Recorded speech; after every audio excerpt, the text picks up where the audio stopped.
Σας λουλουδάκια.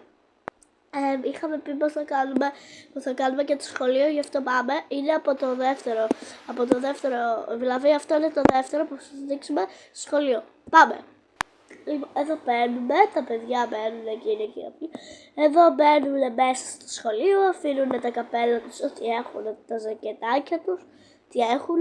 Μπαίνουν και είναι εδώ η τέτοια της κυρίας που ζωγραφίζουν, παίζουν, εδώ είναι το μπάνιο φυσικά. Έχουν για να τους αλλάξουν τις πάνες εδώ μέσα.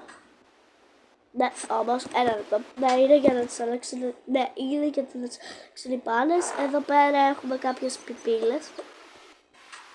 Εδώ πέρα είναι για να κάνουν μπάνιο. Εδώ είναι που θα κοιμούνται. Αυτό ήταν το βιντεάκι, ήταν βασικά shorts νομίζω πως είναι. Δεν ξέρω.